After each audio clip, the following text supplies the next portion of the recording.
Salam sejahtera semuanya. Pada kesempatan kali ini kita akan melanjutkan pembahasan tentang pemeriksaan fisik abdomen, yakni tentang bagaimana melakukan pemeriksaan palpasi dan perkusi pada abdomen. Dan di sini kita akan membahas lebih dulu tentang nyeri tekan abdomen. Palpasi dapat dilakukan dengan dua cara, yaitu light palpation atau palpasi ringan dan deep palpation atau palpasi dalam. Palpasi ringan dilakukan untuk merasakan ada tidaknya abnormalitas pada permukaan dinding abdomen. Penekanan yang dilakukan hanya superficial saja, di mana dilakukan penekanan sekitar 1-2 cm ke dalam abdomen. Dengan pemeriksaan palpasi ringan ini akan membantu mengidentifikasi bagaimana tekstur dari permukaan abdomen, ada tidaknya nyeri, bagaimana suhu dan kelembapan dari abdomen, elastisitas abdomen, ada tidaknya pulsasi, dan ada tidaknya massa pada abdomen. Sedangkan pada deep palpation atau palpasi dalam, pemeriksaan dilakukan dengan melakukan penekanan yang lebih dalam lagi, sekitar 4-5 cm ke dalam abdomen. Cara ini digunakan untuk mengevaluasi organ-organ di dalam abdomen, dan apabila kita curiga adanya massa atau adanya pembesaran organ di dalam abdomen. Dengan cara ini, kita juga dapat mengevaluasi ukuran dan bentuk dari massa atau pembesaran tersebut, ada tidaknya nyeri, bagaimana mobilitasnya, dan apakah pembesaran organ atau massa tersebut simetrik atau asimetrik. Seperti terlihat pada gambar nomor 2, deep palpation atau palpasi dalam sebaiknya dilakukan dengan menggunakan kedua tangan, di mana tangan yang satu diletakkan di atas tangan yang lain.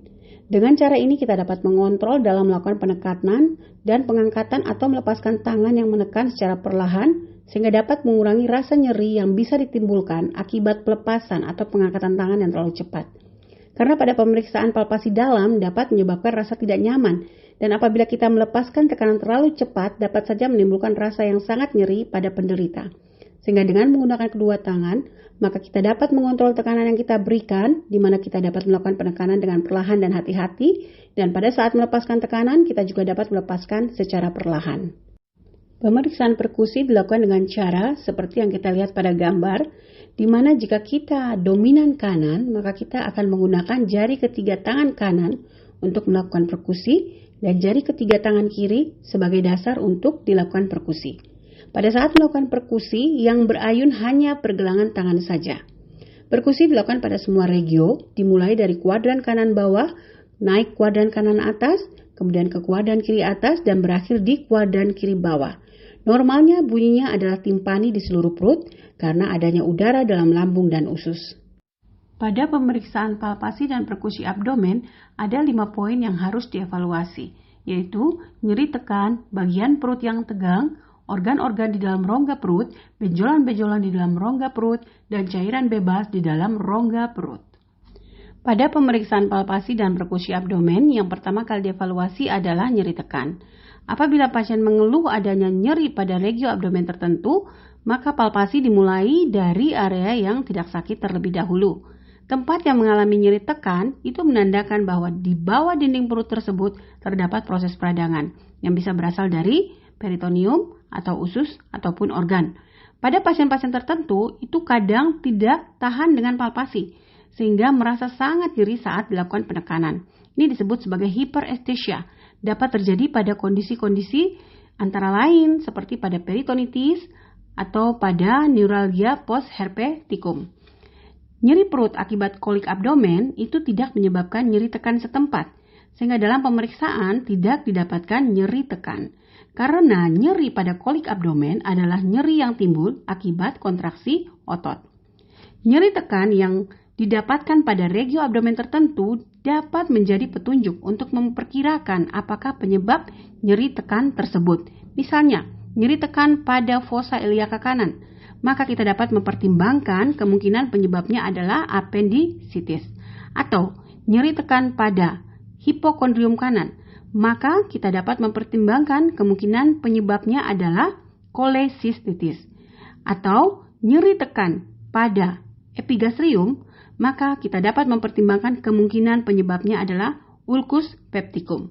Namun, apabila proses inflamasi dari ulcus pepticum tersebut belum meluas hingga mengenai peritoneum, maka tidak akan menimbulkan nyeri tekan pada pemeriksaan. Poin kedua yang dievaluasi pada pemeriksaan palpasi dan perkusi abdomen adalah bagian perut yang tegang. Dinding perut bisa mengalami rigiditas atau kekakuan yang sifatnya lokal, di mana keadaan ini merupakan reaksi dinding perut untuk melindungi daerah yang berada di bawahnya. Ini disebut sebagai defense muscular. Defense muscular adalah refleks dari otot-otot dinding abdomen yang mengalami kontraksi saat dilakukan penekanan pada dinding abdomen.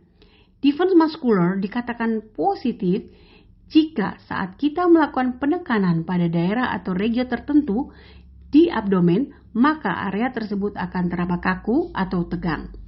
Sedangkan pada kondisi terjadinya generalized peritonitis, di mana proses inflamasi telah mengenai seluruh peritoneum, maka pada palpasi akan didapatkan nyeri menyeluruh dan teraba tegang atau kaku di seluruh dinding abdomen.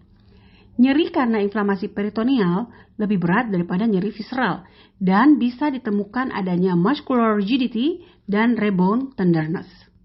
Abdominal wall tenderness atau nyeri dinding abdomen adalah nyeri akibat inflamasi yang mengenai peritoneum.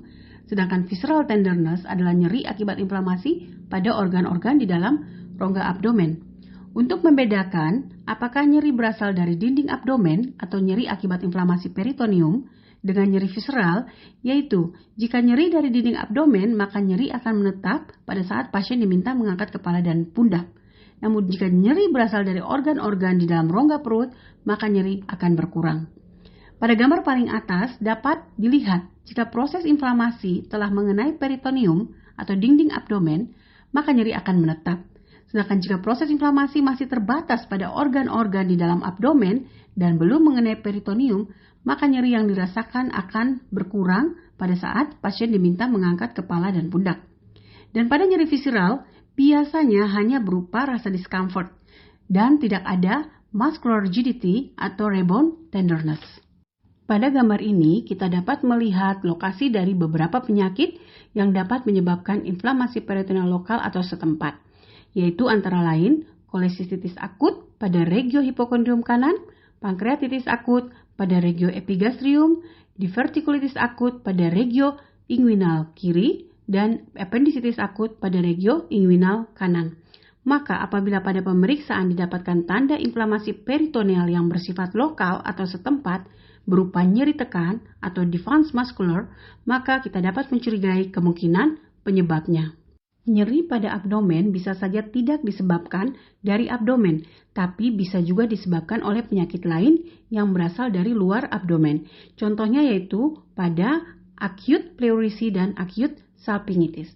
Pada acute pleurisy, abdominal pain dapat disebabkan oleh acute pleural inflammation, di mana jika inflamasi ini bersifat unilateral di sebelah kanan, maka akan menyerupai kolesistitis akut dan jarang didapatkan adanya rebound tenderness dan muscular rigidity.